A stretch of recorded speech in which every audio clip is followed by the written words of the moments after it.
Ok, alors je vous propose qu'on attaque tout de suite le workshop du jour qui va être sur le sujet comment partager les replays Zoom et puis surtout les archiver, voire même en fait les télécharger sur un Google Drive par exemple.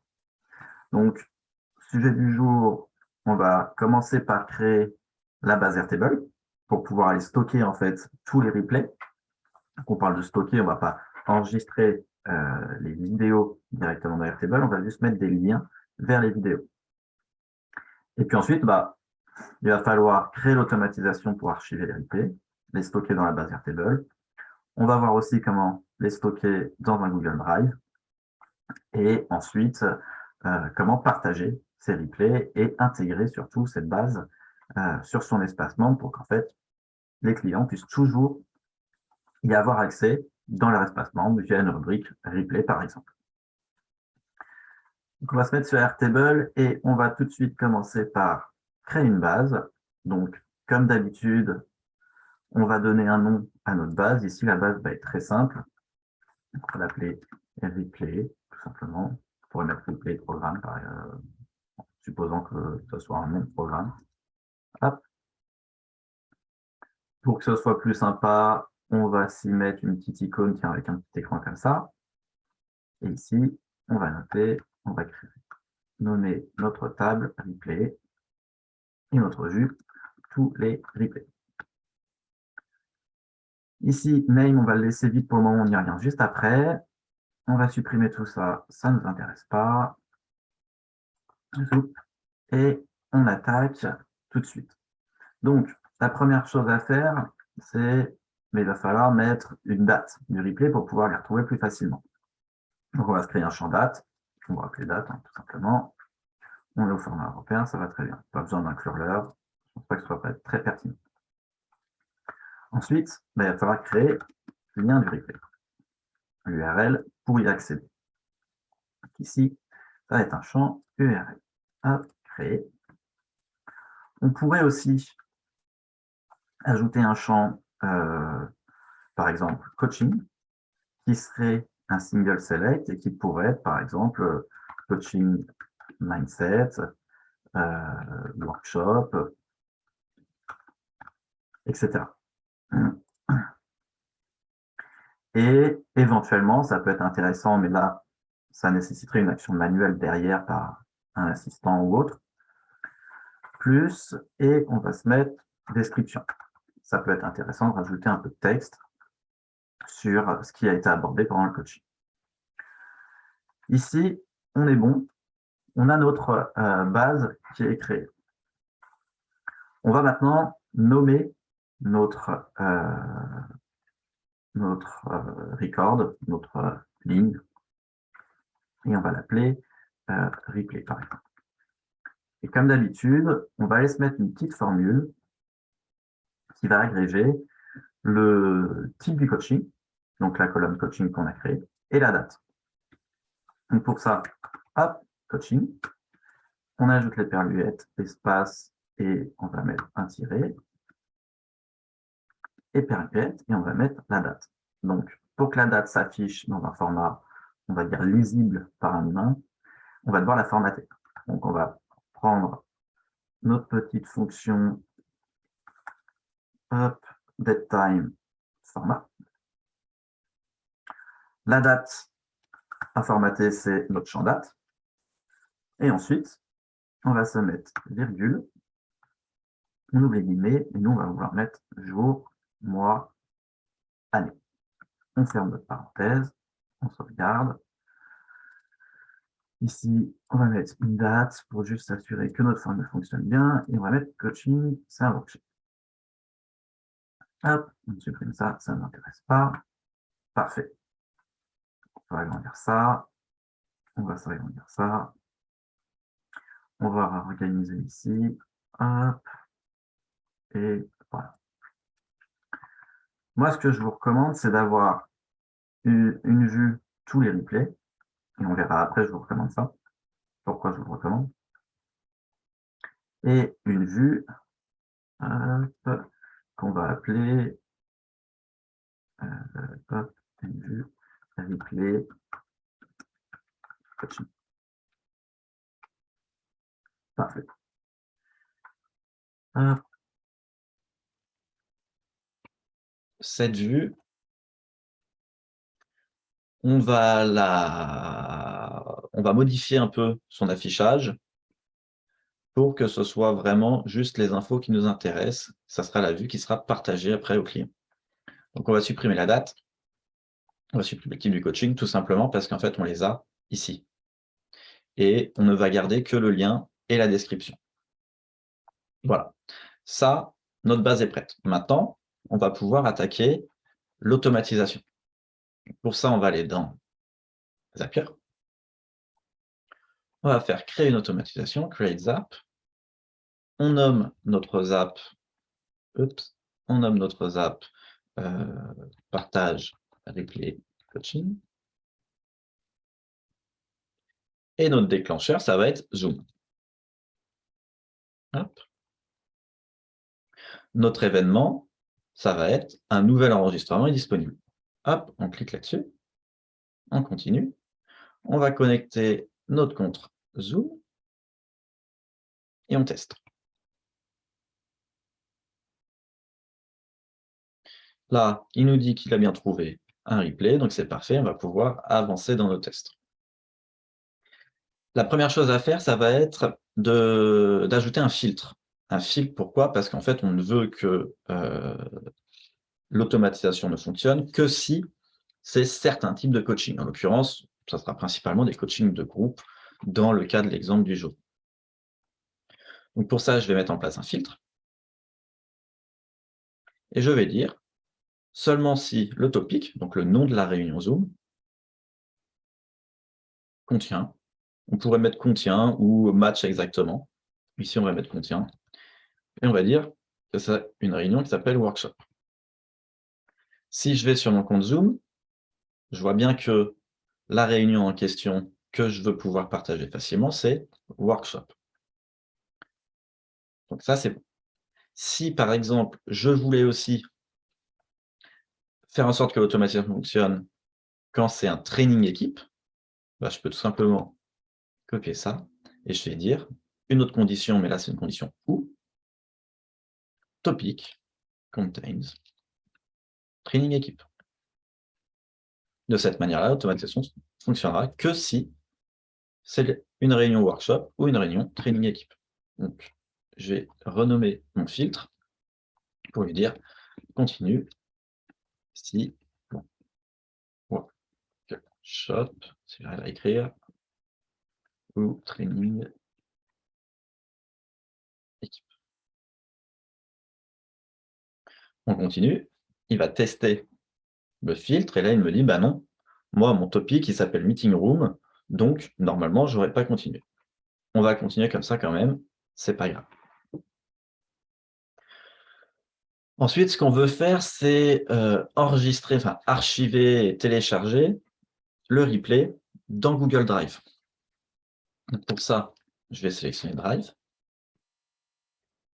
Mon événement, ça va être Upload File. Je sélectionne mon compte. Et je vais pouvoir aller sélectionner le dossier dans lequel je veux enregistrer mon replay. Ici, je vais le mettre, hop, et j'ai un dossier parfait, Zoom Replay. Donc, je clique dessus, c'est bien sélectionné. Là, il va me dire, OK, quel est le fichier qu'on veut télécharger? Donc, on va taper dans la barre de recherche Download. Et ici, Zoom nous propose Video Files Download URL. Donc ça, c'est parfait. Je clique dessus. Je ne veux pas le convertir en document, donc je mets faux, mais par défaut, de toute façon, il me met faux. Et ici, je vais pouvoir nommer mon replay. Donc ça pourrait être le topic tiré, et normalement, on a une date. On a une date, si je fais une recherche par date. Alors, il ne nous sort plus la date à laquelle a eu lieu la réunion. Ah si, start time. On pourrait faire ça. Ici, il va nous mettre une date pas très lisible. On pourrait la reformater. Donc, on va le faire ensemble. Ça fera un bon cas d'exemple. Je vais sélectionner format. Mon événement, c'est une date que je veux formater. Et je vais lui dire que je veux formater.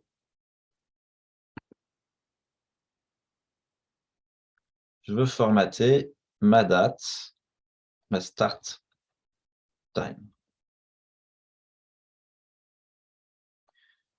Dans quel format je veux la formater? Moi, je veux formater au format année, mois, jour. Et là, il me dit depuis quel format est formatée la date de départ. Bah, ici, ma date de départ va être formatée au format année, mois, jour avec une heure. Donc, si on veut faire les choses bien, on va sélectionner exactement le même format. Il nous met l'exemple ici, donc on voit bien que c'est année, mois, jour, un petit T et l'heure derrière. Donc, on va sélectionner ça. Les fuseaux horaires, on ne s'en préoccupe pas puisqu'on veut juste formater une date. C'est intéressant quand on veut formater des heures. Je teste. Et là, on voit bien qu'il m'a sorti la date au bon format. Je vais juste nommer mon formateur pour lui dire format la date. Je retourne dans Google Drive. Et ici, je vais juste remplacer ce champ-là par la date qui vient d'être formatée. Je vais préciser le format de ma vidéo. J'ai trouvé que c'était toujours mieux de le faire pour Google Drive. Donc ici, je vais mettre .mp4 qui est en fait le format des vidéos fournies par Zoom. Je vais tester.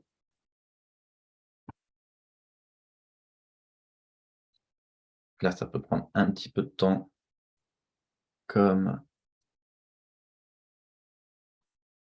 on télécharge un fichier qui peut être d'une certaine taille.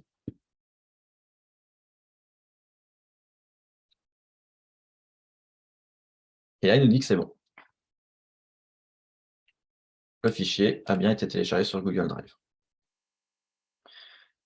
J'ajoute une autre étape qui va être cette fois-ci enregistrer ce lien-là dans notre base Airtable qu'on a créée. Airtable. L'événement, ça va être de créer un record, donc ajouter une nouvelle entrée. Je continue, je sélectionne mon compte Airtable. On continue, et là, je vais sélectionner la base que j'ai créée tout à l'heure. Ma table, ça va être replay. De toute façon, je n'en ai qu'une. Et je vais pouvoir mettre la date. Ici, la date, on va pouvoir mettre la date directement de Zoom.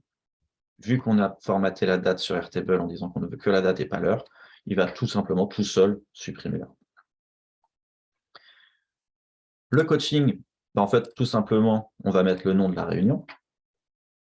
La description, on va la laisser vide, puisque l'idée, c'est que ce soit quelque chose qui soit ajouté après coup, par un assistant, enfin de manière manuelle du moins, pour donner un peu de contexte sur ce qu'on a abordé pendant ce coaching.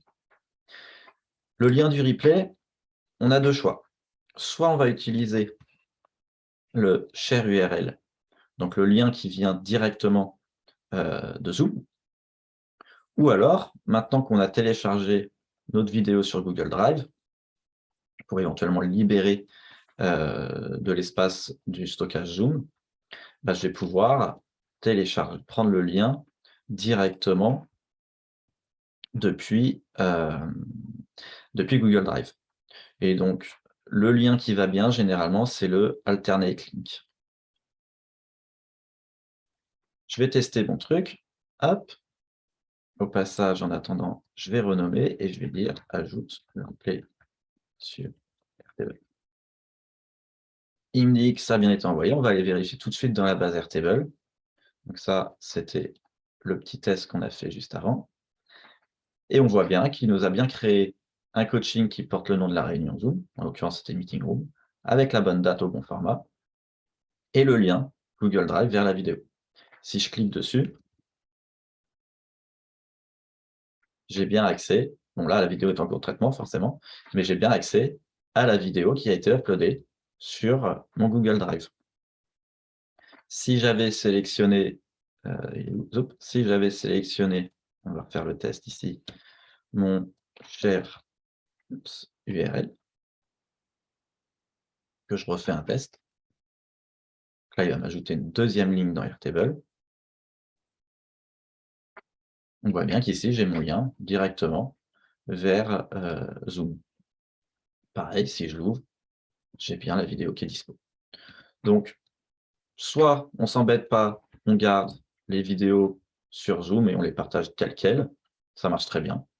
Ou soit on peut aussi aller stocker la vidéo sur son Drive pour pouvoir l'avoir stockée ailleurs et l'enregistrer, l'archiver de côté. Donc là, on a notre automatisation qui fonctionne bien.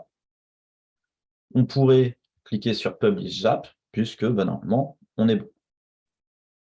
Dernière chose qu'il nous reste à faire, c'est partager la vue de cette base Airtable. Donc tout à l'heure, j'ai dit que c'était pas mal de créer une vue qui s'appelait par exemple Replay Coaching, qu'on a fait en sorte qu'elle s'affiche différemment pour éviter d'avoir toutes les colonnes possibles. On met que le minimum, en l'occurrence le lien et la description. Donc maintenant, l'objectif, c'est de pouvoir l'intégrer sur notre espace membre. Et là, Airtable est plutôt sympa, puisqu'il nous permet d'intégrer directement en fait, cet affichage-là sur un site. Donc c'est un site où, dans le cas souvent dans le cas d'une activité de coaching, ça va être dans un espace membre où il y a de la formation, où il y a une formation. Donc pour ça, on va faire Create a Shareable Grid View Link. On ne va pas s'occuper de ça, mais par contre, ce qui nous intéresse, c'est Embed this view on your site. Et donc, si je clique dessus, Airtable va me générer directement ce petit code que je vais pouvoir copier-coller sur mon espace membre, sur mon site, là où je veux pouvoir le partager et le rendre accessible à mes clients.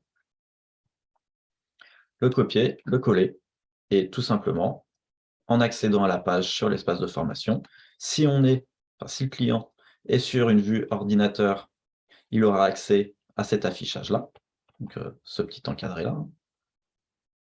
Si je clique dessus, il va m'ouvrir en plus grand. Voilà, et ça affichera ça.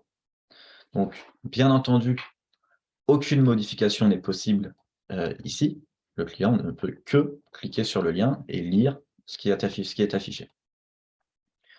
Si je veux, je pourrais aussi aller décocher cette petite case.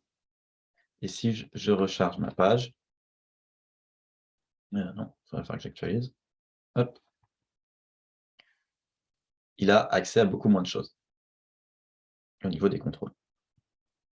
D'un point de vue depuis un téléphone, ça s'affichera comme ça. Autre petit truc auquel je suis en train de penser qui peut être sympa, c'est si par exemple, on va faire l'exemple comme ça, je pourrais aussi dire que je veux grouper mon affichage en fonction du type de coaching. Si par exemple, j'anime plusieurs types de coaching de groupe dans ma semaine, on pourrait aller faire les choses comme ça et puis même après dire que pour que ce soit plus facile de s'y retrouver, afficher une date de la plus récente à la plus ancienne. Donc ça nous permet de contrôler un peu l'affichage et rendre l'utilisation un peu plus simple à nos clients. Voilà comment on partage et on archive les replays Zoom via Airtable et comment on peut les partager.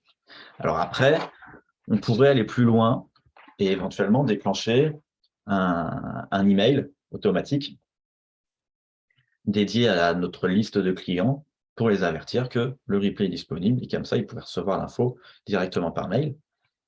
Ou si on a, par exemple, un Slack avec nos clients, je pourrais revenir sur mon automatisation et je pourrais ajouter une dernière étape qui serait Slack. Hop. L'événement, ça serait il est où? Envoyer un message sur un channel.